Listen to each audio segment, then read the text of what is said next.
นี่นักเรียนเนาะโอ้ผู้สาวเล่นลงไปอาบน้ำแล้วบัดนี้เนาะสาวเล่นอ้อสาวเล่นเนาะ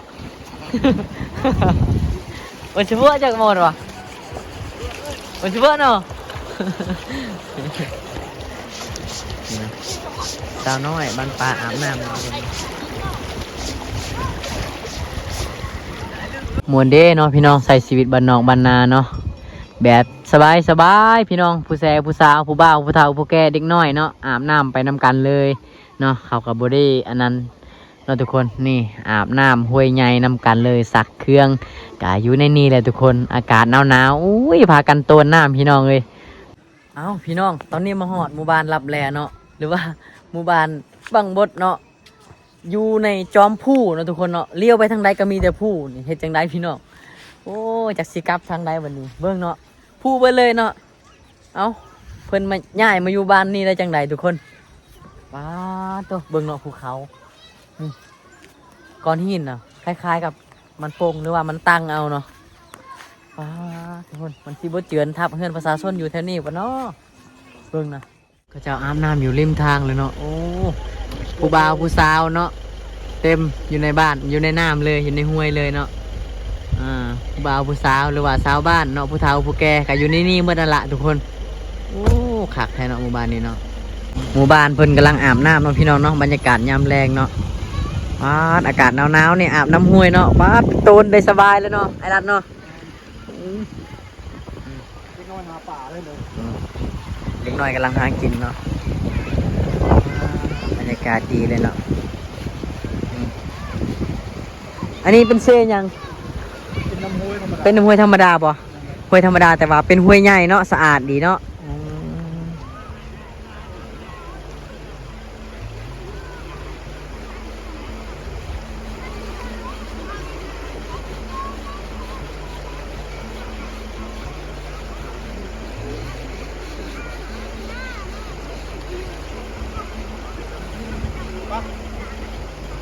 เดี๋ยว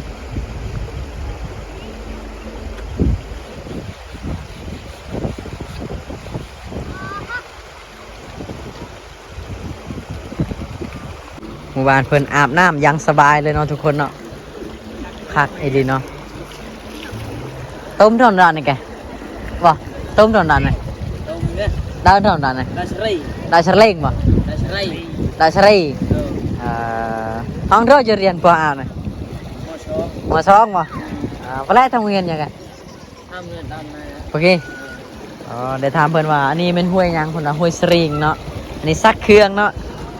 สุดนักเฮียนเนาะเฮียนอยู่ห้องมสองแล้วบ่าวน้อยเนาะนี่ผู้บ่าวผู้สาวอาบน้ำบินยามเมืองในเนี่ยหนุ่มป่วยกัน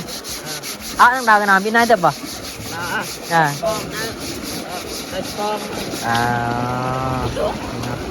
ซักเครื่องทางพุ่นก็จะเป็นผู้สาวอาบเนาะKemur kì kìa, về đại kìa kemur kìa.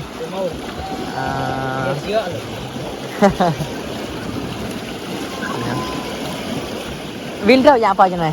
Vin đâu này? Vì cái đo thế. Này làเป็นบ้านกระดอเนาะแต่ว่าห้วยน้ำนี่น้ำสรีนเนาะทุกคนเนาะโอ้เหมือนอาบน้ำแบบสบายเลยเนาะบ้านน่ะแต่อยากกินเลยกระโมดเลยแกกระโมดเนี่ยบ่นั่นก็ผู้สาวก็ขโมยเอาเต้นป่ะผู้สาวคือกันเนาะเนี่ยสองคนเนาะกำลังมาเนาะทุกคนนี่เนาะกำลังยางมาอาบน้ำเนาะ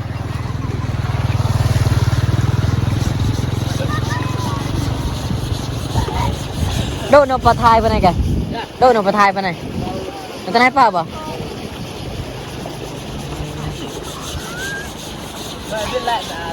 ฮะบันดงเคยเปล่าบันดงป่ะเคยไปป่ะป่ะฮะทำในคลิปป่ะอ๋อเขาว่าเขาเห็นอะไรเอกในคลิปคลิปเราเหรอเนี่ยติ๊กต็อกมันเราติ๊กต็อกป่ะแล้วว่าจื้อว่าอะไรเอกในติ๊กต็อกเนาะโอ้แสดงว่าเขาทำโปรโมทนี่ใครก็จื้ออยู่เนาะอย่างที่เคยที่มึงเพลงล่างไม่ได้ป่ะ Jam beda sangat lah. Sangat lah beda. Yo temung tu nya apa? Temung apa? Boy ha. Boy dah. Kemur temung tu kemur apa? Kemur temung tu. Nar mung kemur warna ke? Nar mung kemur warna eh. Cho ao cái ao break lọc cái đợt mà. Nói cặp lên. Cho mà tham hàng cũng xả nó.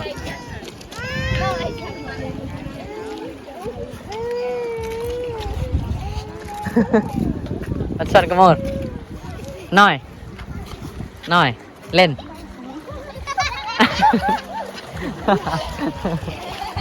Tôi sangat vào. Sangat tôi vào. Đã nói nó nhầm với nào. Cái lẹ lên, cái lẹ nòi nhà bà này vào. Ha. Bôi lượng miền nhầm với đã. Khắc đi phi nòng vâng nào. Áp nam rím huôi.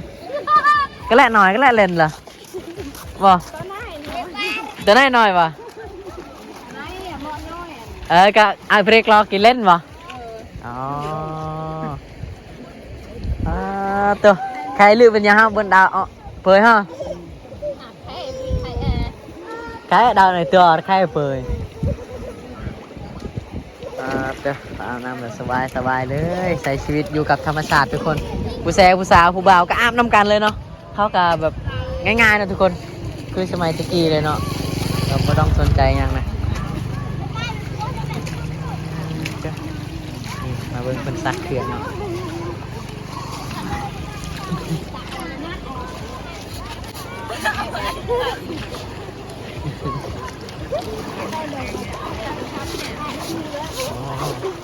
นี่นักเรียนเนาะโอ้ผู้สาวเล่นลงไปอาบน้ำแล้วบัดนี้เนาะสาวเล่นสาวเล่นเนาะ วันชั่วจากหมดวะวันชั่วเนาะ นี่นะสาวน้อยบ้านป่าอาบน้ำห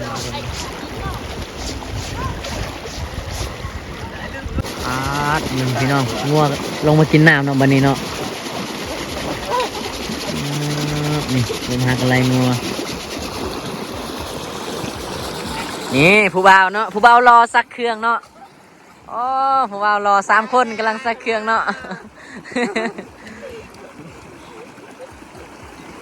ทั้งเทิงพุ่นเพิ่นก็กำลังใส่มองเนาะโอ้ใส่มองป่าทุกคนทั้งลุ่มแล้วก็มีผู้แซ่ผู้สาวอาบน้ำเนาะนี่เด็กน้อยกำลังหากินเนาะใส่มองป่าทุกคนโอ้เบิ้ลเชียไก่เบิ้ลเชียบ่เชียลำเบิ้ลเชียเหรอ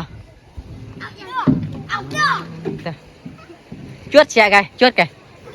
เชียลำอย่าเบิ้ลเลยเชียลำเบิ้ลเชียเหรอ บ่ปากน้ำเนาะนี่ทั้งลุมแล้วก็เขาเจ้าอาบน้ำมันทุกคนเนาะโอ้ลายขนาดเลยเต็มห้วยน้ำเลยเนาะ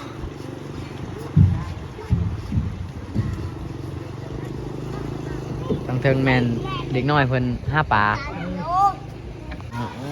เจ้าอาบน้ำทุกคนแต่เฮาก็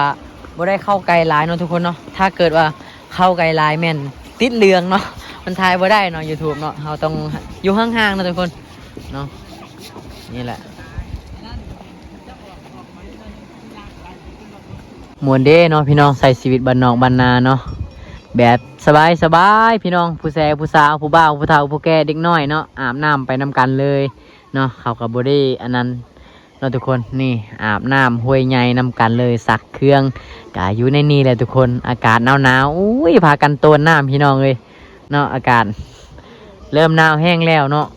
นี่แหละชีวิตสาวบ้านนอกบ้านนาชนบทลาวเนาะcountry side เนาะลาวสิประมาณนี้แหละทุกคนบ่มีหยังมากมายเนาะชีวิตสำนี้ก็มีความสุขแล้วเนาะเฮาเบิ่งอยู่ไปวันๆก็ฤดูเป็นฤดูเขาเจ้าเก็บเกี่ยวข้าวเกี่ยวน้ำพูดข้าวทุกคนเนาะบรรยากาศยามแรงนี่อากาศพี่น้องเว้ยบ่อยากสิเว้าเลยเนาะ แทบสิห่มผ้าย่างเลาะบ้านเลยเนาะอากาศนี่โคตรหนาวแห้งอีหลี เพลงเขาทำเนาะ แม่นแหละ เดือนหนาวเดือน10เดือนตุลาหนาวอะไร ปีนี้ถือว่าหนาวที่สุดแหละ คิดว่านะนี่ยังเลาะหมู่บ้านเพื่อนเนาะ คุยกองมาเนี่ย นี่เบาลัดพาไปพี่น้องเลยเบาลัดคนเดินทางเนาะโอ้อันนี้เป็นครั้งที่2ที่ได้เดินทางไปนำกันเนาะไปกับเบาลัดนี่ส่วนร้ายจะมานตลอดเนาะ เดี๋ยวพอจะผู้สาวงามเนาะพี่น้องเบาลัดนี่เราฮู้ผู้สาวงามแล้วเราฮู้จักผู้สาวงามอากาศหนาวๆพี่น้องโอ้เบิ่งบรรยากาศหมู่บ้านเรือนซานเพิ่นเนาะ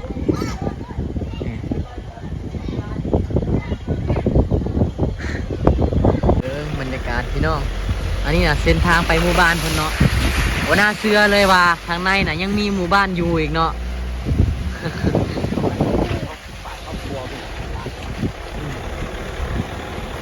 เบิ่งบรรยากาศทุกคนโอ้ภูเขาโคตรสูงเลยพี่น้องมีแต่ภูเขากันเลยเนาะโอ้หมู่บ้านนี้น่าเชื่อเลยว่าเขาไปไหนนี่ยังมีหมู่บ้านอีกเนาะ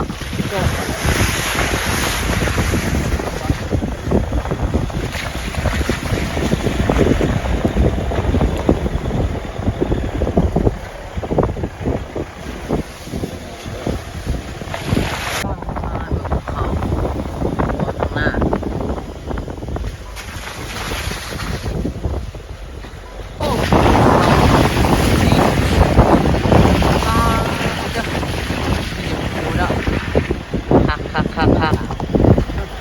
ธรรมชาติ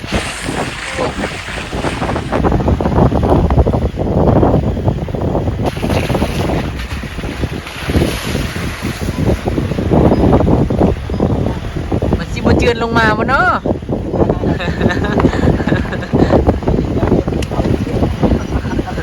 ถ้าดูหินมาเชื่อเนาะเขาเรียนเป็นดินหรือเป็นดินที่เป็นหน้ามันมาเชื่อ ตึกพี่น้องไปนั่งกินเบียร์ซิ่วๆอยู่เทิงกันคือสิคักเนาะ โอ้ย หรือว่าจังไรนี่แหละเขาพูดนี่แต่ตอนนี้เขากำลังคือข้ามน้ำบอก หมู่บ้านรับแลหรือว่าหมู่บ้านบางบดก็ว่าได้เนาะลึกลับแห้งอีหลีพี่น้องคนหาจนบ่พอเนาะ มันจะไปได้หรือเปล่าน้ำไม่ได้รถปันไดที่ จนเบิ่งเนาะน้ำเบิ่งภูเขาพี่น้องนี่เนาะโอ้สุดยอดเลยทุกคน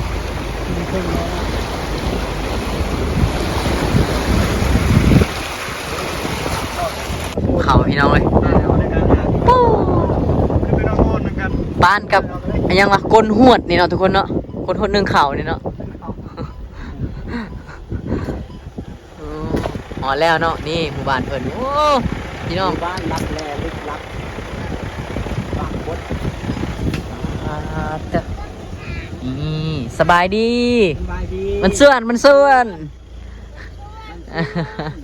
โอ้เหินซานเพิ่นเนาะหักเนาะ อยู่กันจักโคนนี่เฮากินบ่ขนม กินบ่ขนมนี่ กินบ่ขนมอ้าวขนม มาเอาขนมนี่ไว้มาเอาขนมไว้ อ้าว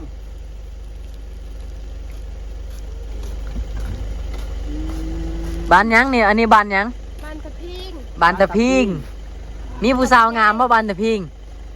เจ้านี่ 1 คน หนึ่งคนเนาะจ้ะนี่โอ้เหินซานบ้านซองเนาะก่อนหินสิบ่ล้นทับเฮือนซานบ่อยู่เลยนี่เบิ่งทุกคนเนาะโอ้ อะไรย่านเดือนปูที่ลนลงมา ค่อยละยันภูสิล้นลงมาทับเฮือน ไปดี อ๋อ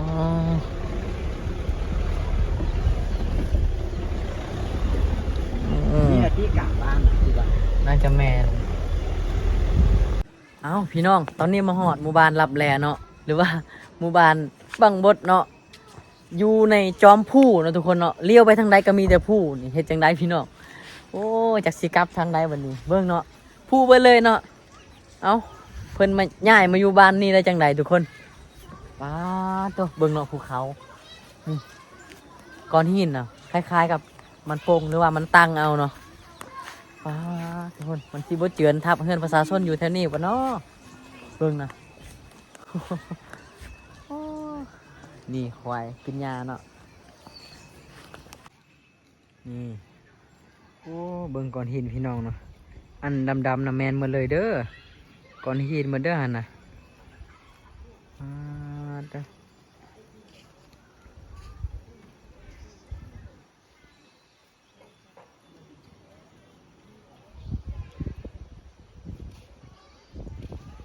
อันนี้นะหมู่บ้านตะพิงเมืองเซโปนแขวงสวรรณเขตเด้อพี่น้องเด้อหมู่บ้านแห่งนี้อากาศดีเนาะทุกคนเนาะอยู่ในจอมภูเนาะเลี้ยวไปทางใดก็คือภูมันเลยเป็นภูอ้อมหอบเนาะพระแรกกระโมดเป็นยังไงบ่เบิ้ลถึงกระโมดพระแรกกระโมดพระแรกโดนกระโมดตารางโดนกระโมดเลยมัน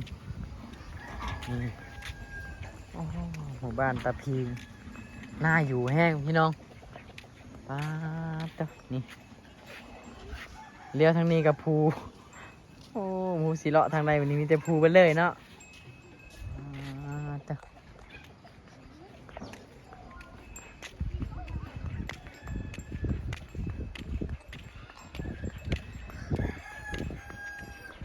เดี๋ยวบาวละเอกจะพาพี่น้องมาเลาะเบิ่งเนาะ